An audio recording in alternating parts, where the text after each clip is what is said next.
Good afternoon. At least I know for me it is. We've got a global audience watching, so it might be morning, afternoon, evening, nighttime, who knows? And you might watch this at any time. So, whatever it is, thanks for joining us. We're happy to have this global audience and be able to reach so many people through social media and through the internet and YouTube. So, we're happy to have you here. We're glad that you're learning a lot and getting started with 3D printing for prosthetics and orthotics. Today what I want to do is give you a tour of the Sidewinder X2. This will be kind of generally applicable to a lot of different 3D printers, especially the cartesian type like this is. And then later on we're going to give you a tour of some of the other printers that are Core XY models.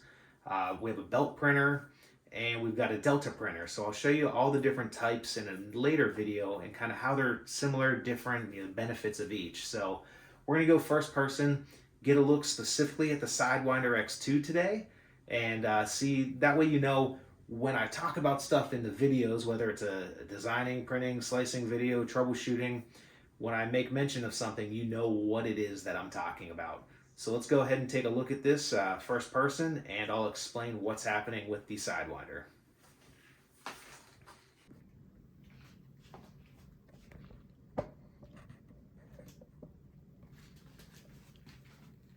So we're going to start here. We're going to look at the base of the printer. There's a control board inside of here, which takes the G code that you send to the printer, and it tells everything else what to do. There's also the touchscreen display, and that's also got its own control board that's hooked up to the main control board.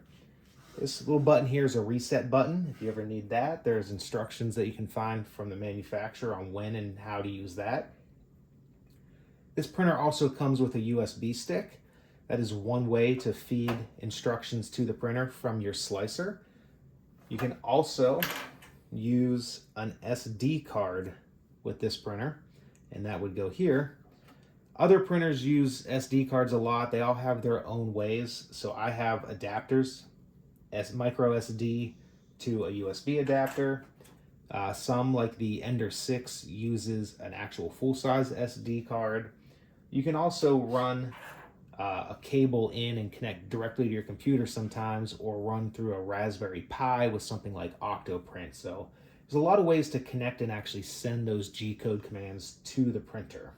Let's next come here and look at the bed. So the bed moves in the Y-axis, and that is your print bed, your build plate. You'll hear it called different things. This is a heated bed. So we've got this cable back here, which is both your heater and the temperature sensor, which is called a thermistor. They're both running into the bed there through that cable. So the bed is driven across this rail, which is your Y-axis gantry. Your Y gantry drives with a belt, and there is a stepper motor, which you can kind of see one here. There's another one inside that drives the Y-axis. You've got a little sensor here, which is your Y-axis end stop. And when your print bed comes back, it triggers that, and that tells the printer that you're at your home position, which is your 0 level. So you'll hear homing, you'll see it in your G code when you start up. It's gonna home all axes. That means it's going to set the X, the Y, and the Z all to its 0 position prior to printing. Coming to the back side of the printer, we've got 2 stepper motors for our Z axis up and down, and those are driving 2 Z lead screws. So this is a dual Z lead screw setup. And if we look up top, we've got a belt connecting those 2 lead screws. That's a timing belt to make sure they stay in sync with each other. Back on the front side again, we're going to get a closer look at the X-axis gantry. And that's where the print head runs left and right in the X-axis. You've got another stop here, so the X-axis end stop that triggers and tells it the 0 home position in the X direction. And on the print head itself, you've got, let's start on the back. So we've got these wheels, and those are called V slots. So this aluminum extrusion, this frame rail, these wheels run in the V slots of those. Sometimes over time those will wear out and might need to be replaced, which would just happen by taking these screws off, and you can easily put new wheels on. You've got your extruder, which is at the top side of the print head. That's where the filament feeds in. And this gear here feeds the extruder from a stepper motor that's under this blue cover. So the idler arm here, it's got a spring in the back. You pull that backwards to feed your filament in, and then that helps keep the proper tension on the filament as it feeds. So there's a little gear in back here that you can roll and set the tension on that spring. So some materials need more or less tension for optimum feeding. Looking up from underneath, we've got the hot end. So the extruder is the top, the hot end is the bottom. You'll also hear these called the cold side and the hot side. This fan here is the fan that blows across the hot end to keep it cool enough to not have any problems while you print. So that fan will automatically come on when you turn on your printer and start heating your nozzle. The fan on the front is your parts cooling fan, and this has a duct that's intended to push air right underneath the nozzle. So that is controlled by your slicer settings to tell your printer when you want how much cooling from a 0 to 100% range. The metal underneath is the heater block. That's what the nozzle screws into. And then you're going to have another sensor, another thermistor, reading the temperature of your heater block to make sure it doesn't get too hot. It tells the printer when to stop heating. And then you've got a heater cartridge that comes in and is actually feeding the power, the electricity to the heater block to heat up. So those have a heat break inside, which is a thin metal tube. Sometimes you've heard me talk about a PTFE lining, which is a plastic tube that goes into that heater, into that heat break. And if you replace it with a bimetallic heat break or an all-metal hot end, which you can get this entire unit as an all-metal hot end and just replace it as one. But you can also just replace the heat break inside with the bimetal heat break, and that takes the heat from the heater block and rapidly cools it off before it goes up to the extruder so that you don't get heat creep up that melts your filament too early. Looking at the print head from this side, in behind this cover, besides the stepper motor, is another control board called a breakout board that all these little things like the heater cartridge, the fans, the thermistor, they all run into that board, which is all fed by that ribbon cable. The ribbon cables, you've also got one over here for your axis. Those have some strain relief gauges or some clamps on them, so that helps them not break loose. That was a problem with the old versions, the X1, so the Sidewinder X2 has those strain relief built into it. The printer uses the mesh bed leveling sensor here to tell the printer how, if you have any unevenness in your bed, it reads that prior to printing, but it also uses it for the Z-axis end stop.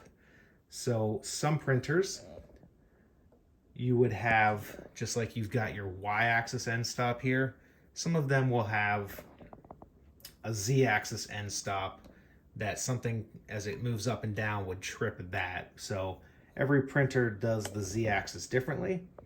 This one happens to use the mesh bed leveling sensor as the Z-axis end stop as well.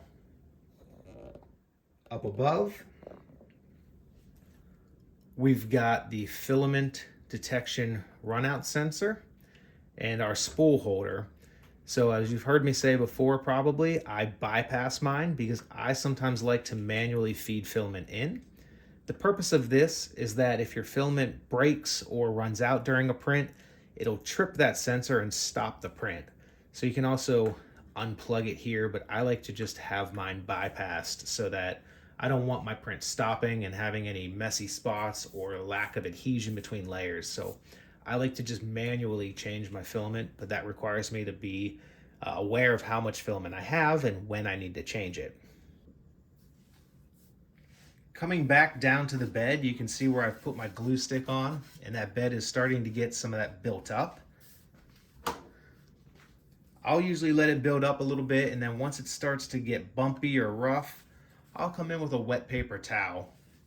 And because I use the glue sticks, the Elmers that turn purple when they're wet and then white when they're dry, that lets me know that I can clean some of this up.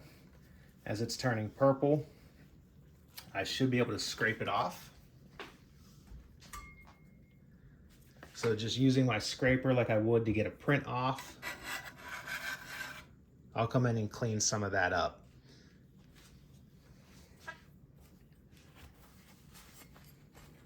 So you just want to be careful doing this.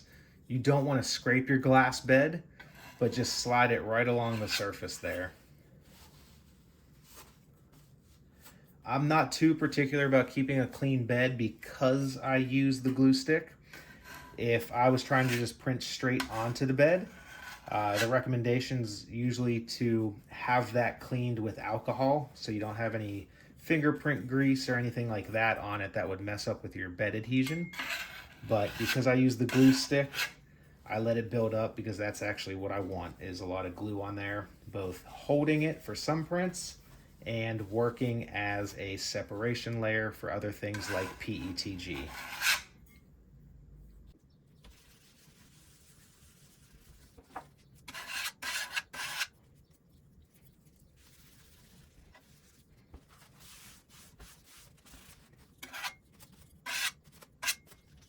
Let's take a look at the actual user interface. So we'll power on the printer.